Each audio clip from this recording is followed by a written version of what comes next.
ಸಿಂಹರಾಶಿ ಬಂಧುಗಳ ಮಧ್ಯದಲ್ಲಿ, ಸ್ನೇಹಿತರ ಮಧ್ಯದಲ್ಲಿ ಅನುಚಿತವಾದಂತಹ ಯಾವುದೇ ರೀತಿಯ ವರ್ತನೆಗಳು ಬೇಡ. ಅವರ ಜೊತೆಯಲ್ಲಿ ಬಹಳ ವಿಶ್ವಾಸದಿಂದ, ವಿನಮ್ರತೆಯಿಂದ ಇರತಕ್ಕಂಥದ್ದು ಬಹಳ ಒಳ್ಳೆಯದು. ನಿಮ್ಮ ಮಾತು, ನಿಮ್ಮ ವರ್ತನೆ ಅತಿ ಮುಖ್ಯವಾಗಿ ನಿಮ್ಮ ಮೇಲೆ ವಿಶೇಷವಾದಂತಹ ಪ್ರಭಾವವನ್ನು, ಪರಿಣಾಮವನ್ನು ಬೀರ್ತಕ್ಕಂಥದ್ದಾಗತ್ತೆ. ನಕಾರಾತ್ಮಕವಾದಂತಹ ಆಲೋಚನೆಗಳಿಂದ ದೂರ ಉಳ್ಕೊಂಬಿಡಿ. ಮನಸ್ಸಿನಲ್ಲಿ ಕೆಟ್ಟದಾದಂತಹ ಆಲೋಚನೆಗಳು ಬಂದಾಗ ನಿಮಗೆ ಏನು ಮಾಡಬೇಕು ಅಂತ ಹೇಳಿ ಗೊತ್ತಾಗದೇ ಇರುವಂತಹ ಸಂದರ್ಭಗಳಾಗತ್ತೆ. ಅದಕ್ಕೆ ಅವಕಾಶಗಳನ್ನು ಮಾಡಿಕೊಡಬೇಡಿ.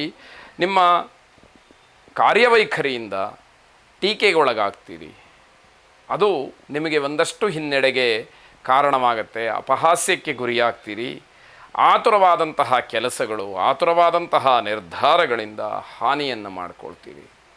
ನಿಂತ ಜಾಗದಲ್ಲಿ ಏನೋ ತೀರ್ಮಾನವನ್ನು ಮಾಡಿಬಿಡೋದು, ಹಿಂದೆ ಮುಂದೆ ಸಾಧಕ ಬಾಧಕಗಳನ್ನು ಯಾವುದನ್ನೂ ಕೂಡ ಮನಸ್ಸಿಗೆ ತಂದುಕೊಳ್ಳದಲೇ, ಯೋಚನೆ ಮಾಡದಲೇ ನಿರ್ಧಾರಗಳನ್ನು ಮಾಡುವಂಥದ್ದಿದೆಯಲ್ಲ, ಅದು ದೊಡ್ಡ ಮಟ್ಟದ ತೊಂದರೆಗೆ ಕಾರಣವಾಗುತ್ತೆ. ವಾಹನ ಚಾಲನೆಯಿಂದ ತೊಂದರೆಗೆ ಅವಕಾಶ ಇದೆ, ಎಚ್ಚರಿಕೆ ಇರಲಿ. ವಾಹನಕ್ಕೂ ತೊಂದರೆ ಆಗಬಹುದು, ನಿಮಗೂ ತೊಂದರೆ ಆಗಬಹುದು ಅನ್ನುವಂಥದ್ದು ಸೂಕ್ಷ್ಮ. ಸ್ವಲ್ಪ ಜಾಗ್ರತೆ ಇರಲಿ. ಪ್ರಾಣಿಗಳಿಗೆ ಆಹಾರವನ್ನು ನೀಡಿ, ಅದರಲ್ಲೂ ಸಾಕು ಪ್ರಾಣಿಗಳನ್ನು ವಿಶೇಷವಾದಂತಹ ಕಾಳಜಿಯಿಂದ ನೋಡಿಕೊಳ್ಳಿ. ಶುಭವಾಗಿ. ಕನ್ಯಾ ರಾಶಿ, ಆರೋಗ್ಯದಲ್ಲಿ ಸಣ್ಣ ಪುಟ್ಟ ವ್ಯತ್ಯಾಸಗಳಾಗ್ತಕ್ಕಂತಹ ಸಾಧ್ಯತೆ. ಸ್ನೇಹಿತರ ಜೊತೆಯಲ್ಲಿ ಉತ್ತಮವಾದಂತಹ ಬಾಂಧವ್ಯವನ್ನು ಇಟ್ಟುಕೊಳ್ಳುವಂತಹದ್ದು. ವಿಶೇಷವಾಗಿ ಸ್ನೇಹಿತರಿಂದ ಆಗಬೇಕಾದಂತಹ ಕೆಲಸಗಳೇನಿದೆ ಅದನ್ನು ಬುದ್ಧಿವಂತಿಕೆಯಿಂದ ಮಾಡಿಕೊಳ್ತಕ್ಕಂತಹದ್ದು ಒಳ್ಳೆಯದಾಗಿರುತ್ತೆ. ಪ್ರಜ್ಞಾವಂತರ ಸಹವಾಸ ನಿಮಗೆ ಲಾಭವನ್ನು ತರ್ತಕ್ಕಂಥದ್ದಾಗತ್ತೆ. ಕೆಲಸಕ್ಕೋಸ್ಕರವಾಗಿ ಜನರನ್ನು ಹುಡುಕ್ತೀರಿ. ಸರಿಯಾದಂತಹ ವ್ಯಕ್ತಿಗಳು ಸಿಕ್ಕದೇ ಇರತಕ್ಕಂಥದ್ದು ನಿಮ್ಮ ಪ್ರಯತ್ನ ವಿಫಲವಾಯಿತೇನೋ ಅನ್ನುವಂತಹ ಫಲವನ್ನು ನೀಡುತ್ತೆ. ನವ ವಿವಾಹಿತರಿಗೆ, ಹೊಸದಾಗಿ ಮದುವೆ ಆಗಿರ್ತಕ್ಕಂಥವರಿಗೆ ಸಿಹಿ ಸುದ್ದಿ ಎನ್ನುವಂಥದ್ದು. ಗಂಟಲಿನ ಸಮಸ್ಯೆ ನಿಮಗೆ ಅಧಿಕವಾಗಿ ಕಾಡಬಹುದು ಆರೋಗ್ಯದ ದೃಷ್ಟಿಯಿಂದ. ಹಾಗಾಗಿ ಅದರ ಬಗ್ಗೆ ಸ್ವಲ್ಪ ಗಮನ ಹರಿಸಿ ಮಹಾವಿಷ್ಣುವನ್ನು ವಿಶೇಷವಾಗಿ ಪ್ರಾರ್ಥನೆ ಮಾಡಿ. ಶುಭವಾಗಿ. ತುಲಾರಾಶಿ, ಸ್ವಭಾವದಿಂದ, ನಡವಳಿಕೆಯಿಂದ, ಮಾತಿನಿಂದ ಬೇರೆಯವರನ್ನ ಆಕರ್ಷಣೆ ಮಾಡ್ತೀರಿ. ಬೇರೆಯವರು ನಿಮ್ಮ ಕಡೆ ಮುಖ ಮಾಡುವ ಹಾಗೆ, ನಿಮ್ಮ ಜೊತೆಯಲ್ಲಿ ಸಖ್ಯವನ್ನು ಬೆಳೆಸುವ ಹಾಗೆ ನೀವು ಮಾಡ್ತೀರಿ ಅಂತ ಅರ್ಥ. ಅವಿವಾಹಿತರ ಸಮಸ್ಯೆ ತಾರಕಕ್ಕೇರ್ಬೋದು. ಯಾರು ಕೇಳೋರೇ ಇಲ್ಲ. ಅವರ ಸಮಸ್ಯೆಗಳು ಮತ್ತೆ ಮತ್ತೆ ಮುನ್ನೆಲೆಗೆ ಬರುವಂಥದ್ದಾಗತ್ತೆ. ಮಕ್ಕಳ ಚಟುವಟಿಕೆ ಅಥವಾ ಸ್ವಭಾವ ನಿಮಗೆ ಸ್ವಲ್ಪ ಬೇಸರವನ್ನು ತರುತ್ತೆ. ನಾನು ಯಾಕೋ ತಿಳುವಳಿಕೆಯನ್ನು ಹೇಳಿದ್ದು, ನಾನು ಮಕ್ಕಳನ್ನು ಬೆಳೆಸಿದಂತಹ ರೀತಿ ಸರಿಯಾಗಲಿಲ್ವೇನೋ ಅನ್ನುವಂತಹ ಯೋಚನೆಗಳು, ಚರ್ಚೆ ಎಲ್ಲವೂ ಕೂಡ ಮುನ್ನೆಲೆಗೆ ಬರುವಂಥದ್ದಾಗತ್ತೆ. ವಿದ್ಯಾರ್ಥಿಗಳಿಗೆ ತುಂಬ ಕಷ್ಟದ ದಿವಸ ಇದು ಅಂತ ಹೇಳಬೇಕು. ಮಾತಿನಿಂದ ಅವಮಾನವಾಗಬಹುದು. ತುಂಬ ಎಚ್ಚರಿಕೆ. ಮಾತಾಡುವಾಗ ಬಹಳ ಜಾಗರೂಕತೆಯಿಂದ ಮಾತನ್ನು ಆಡಿ ದೇವಿಯನ್ನು ಪ್ರಾರ್ಥನೆ ಮಾಡಿ.